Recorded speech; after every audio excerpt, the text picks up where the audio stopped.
I stood there in the freezing Detroit rain, watching my pregnant daughter on her knees in that expensive driveway, shivering like a broken bird.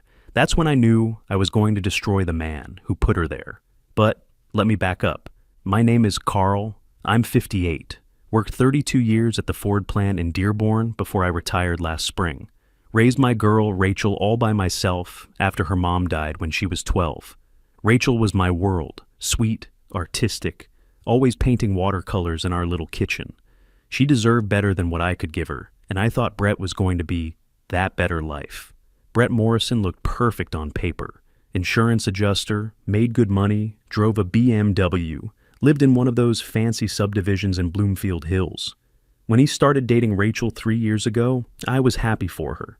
Here was this polished guy treating my daughter like a princess, bringing her flowers every Friday, taking her to nice restaurants I couldn't afford. I figured she'd hit the jackpot.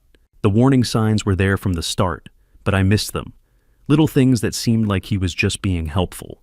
The way he'd gently correct Rachel's pronunciation at dinner, saying, "It's ask, not axe, honey," with this patient smile.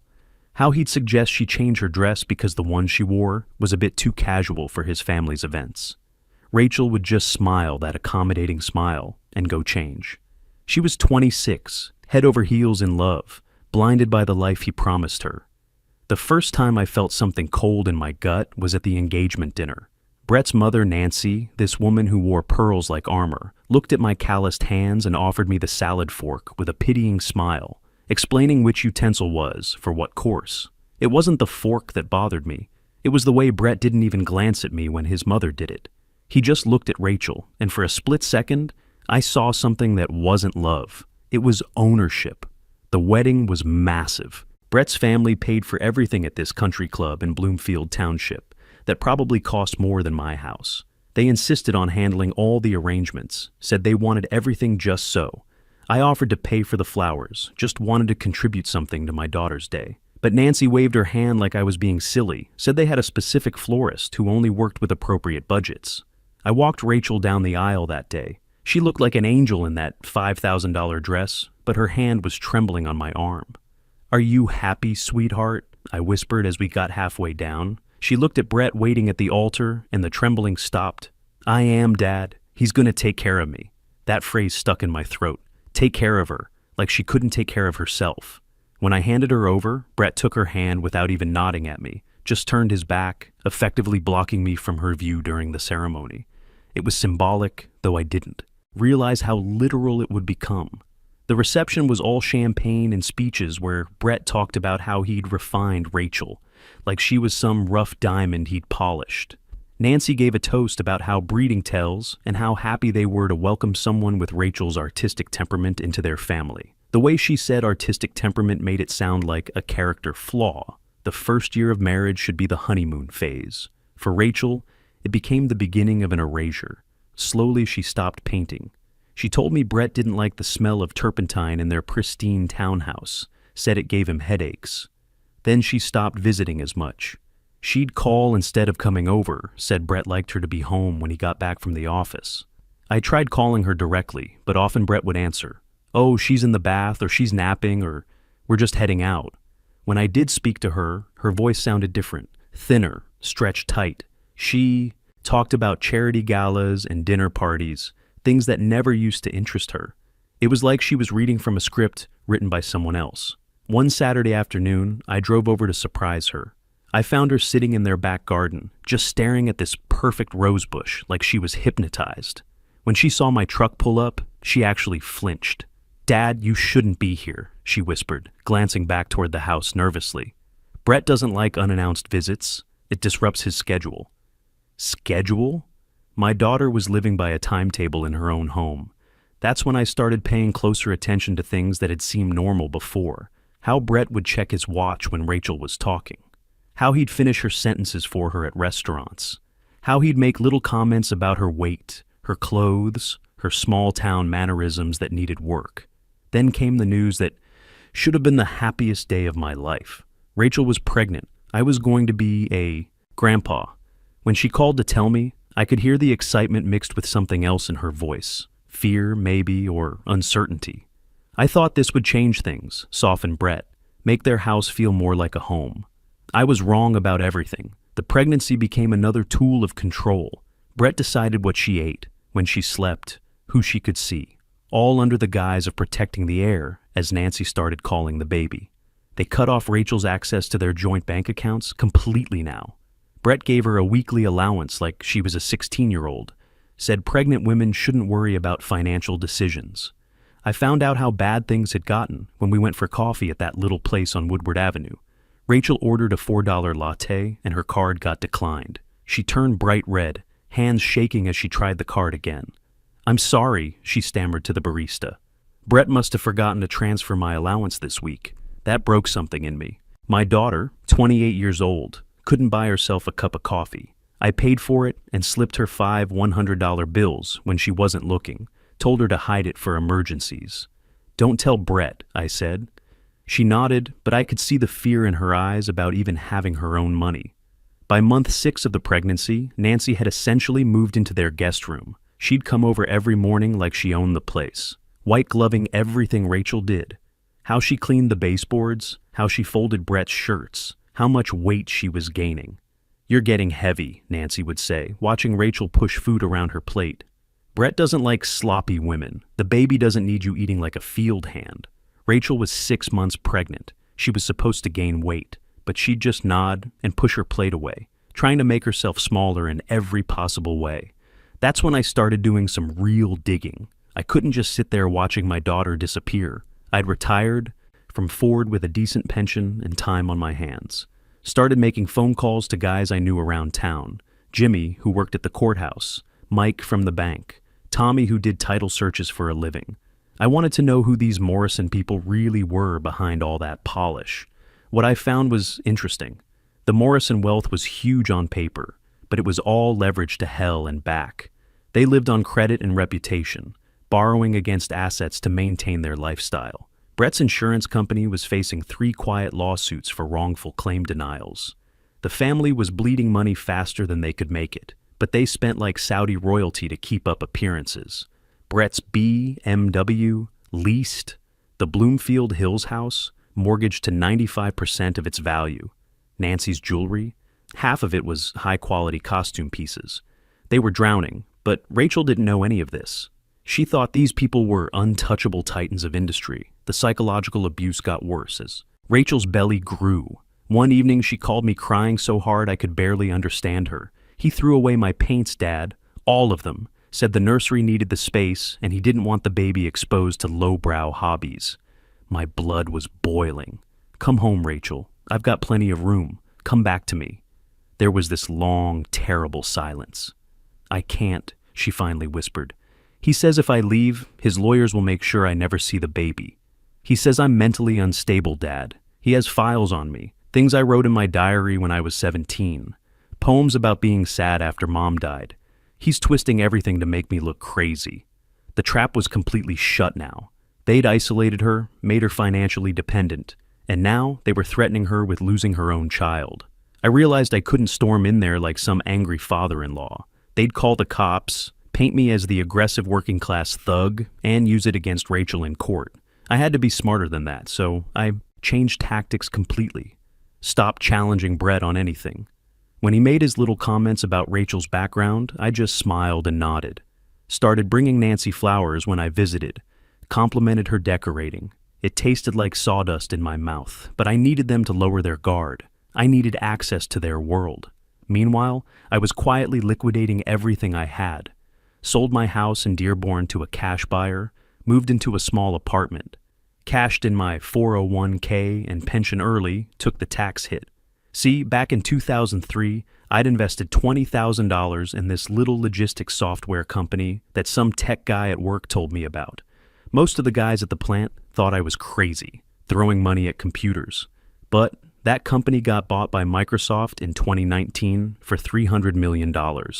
My slice of that pie was worth more than Brett's family's fake empire. But I still drove my old pickup and wore the same Carhartt jackets. Nobody knew.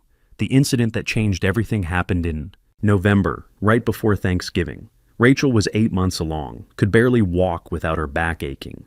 Brett was hosting this big dinner for his partners and some potential clients, wanted Rachel to look presentable for the evening. He gave her exactly $150 to buy a maternity dress, but insisted she shop at the boutiques in Birmingham, where his mother bought her clothes. It was a setup from the start. He knew those stores charged $300 to $500 for anything decent. He wanted her to fail, wanted an excuse to humiliate her. Rachel found this beautiful navy silk dress that actually fit her properly and made her look radiant.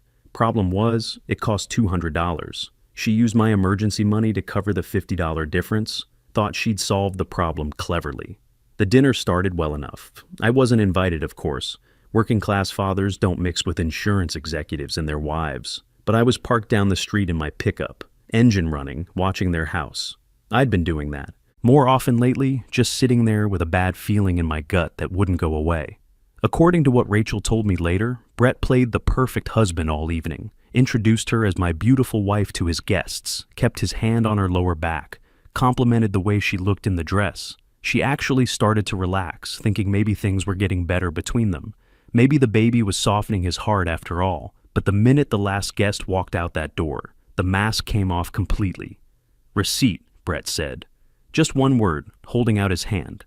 Rachel's stomach dropped. She fumbled through her purse and handed over the slip of paper, hoping somehow he wouldn't notice the total. But Brett's eyes went straight to the number at the bottom. $200. He didn't yell. That was the terrifying thing about Brett. He rarely raised his voice. He just went completely cold, like all the warmth had been sucked out of the room. "You stole from me," he said, his voice flat and deadly. "I didn't steal anything," Rachel tried to explain, her voice getting higher. "I used my own money for the difference. The money my dad gave me." "So, you're taking handouts from your father now?" Brett's eyes were like ice. "Making me look like I can't provide for my own wife? You think that's acceptable?" Nancy appeared from the kitchen, where she'd been cleaning up, drawn by the tension like a vulture to roadkill. When Brett showed her the receipt, she actually laughed, this dry, cruel sound that made my daughter flinch. "She needs to learn the value of money, Brett. She's been spoiled her entire life." Spoiled? My daughter who worked 2 jobs through college, who painted houses in the summer to pay for art supplies, who never asked me for anything she didn't desperately need. Brett stared at Rachel with pure disgust. "The dress comes off. Right now. And since you can't follow simple instructions, you need a reminder of your place in this house." He demanded she strip. Out of the dress right there in their living room, in front of his mother. When Rachel refused and tried to walk upstairs to change in private, Brett grabbed her arm. Not hard enough to bruise. He was too smart for that, but firm enough to stop her cold. "You will learn respect," he hissed, inches from her face. I was sitting in my truck, sipping cold coffee from a thermos and listening to talk radio when I saw their front door open. Expected to see Brett walking some guest out to their car. Instead, I saw a figure stumble onto the front porch, and my heart stopped. It was Rachel. She was still wearing the navy dress, but I could see she was crying, her shoulders shaking. Then, to my absolute horror, Brett appeared behind her and gave her a push that sent her stumbling down the front steps. "You want to wear that expensive dress so badly?" he called after her. "Fine, wear it outside. Cool off out there. Maybe the fresh air will clear your head and remind you what you can and can't afford." The sound of that front door slamming shut was like a gunshot in the quiet November evening. Then I heard the deadbolt turn. It started to rain. Not just rain, that nasty Michigan sleet that cuts through your clothes and gets into your bones.